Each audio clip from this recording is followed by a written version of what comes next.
So, eto na po tayo. Itong mga perang pa naipon ko po ito. Pinaka-latest po dito is itong 100 dahil galing ko lang po ng palengke. So, ang common denominator po ng mga perang to is pare-pareho po sila may punit. Nakikita nyo naman po sa isang to, siya po ay may pinaka-intense sa pagkapunit. Tinanggal ko po yung tape niya para makita nyo kung gaano kahaba yan. Yung iba naman medyo tama ng ano na haba. Kasi magagawa naman ng parang pagkapunit yan tulad nito. Hindi naman ganun kaano. Minsan hindi naman makahalata kung hindi yung pakakakitigan. Ito na ang problema. Madengke ho ako kanina, which is na-esprito sa akin, hindi ko na-check dahil nga nagmamadali na rin ho ako. So, nung bumili ako sa suki ko, na taon na ito binayad ko. Napansin mo nito yung suki ko. Si Suki ay makita to na may tape, binalik po sa akin. So, sabi ko, bakit? At hindi nyo tinatanggap yung mga may mga punit. Sabi ng suki ko, hindi daw kasi din tinatanggap sa mga establishment pinagdadalhan nila.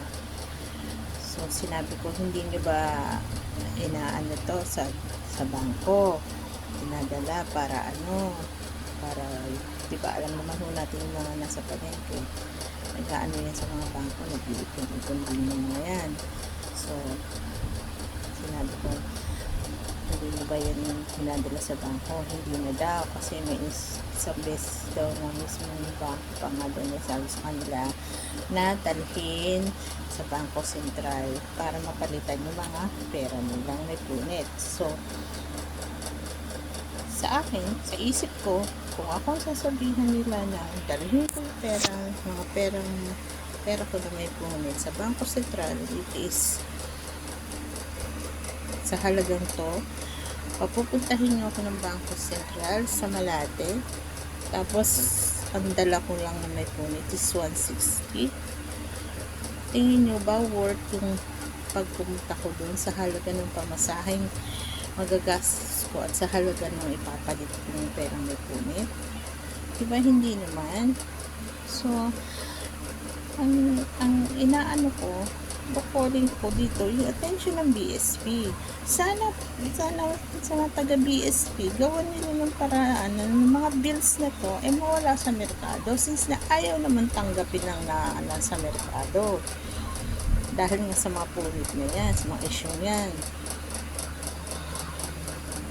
Kasi anong gagawin natin dito? Ititenga sa wallet o kaya ilalamin namin mga may bahay para lang isabit sa dingding namin, which is na dapat na mga picture ng mga mahal natin sa buhay na sa dingding natin, yung mga perang hindi tanggap, diba? Tsaka tingnan nyo 160 kung hindi tatanggapin yan, 3 kilo pa rin ang bigas yan, di ba? Which is sayang kung hindi mabibili. Kaya sana calling the attention of BSP, magawan nyo na para ma-phase out yung mga may punit na sa merkado.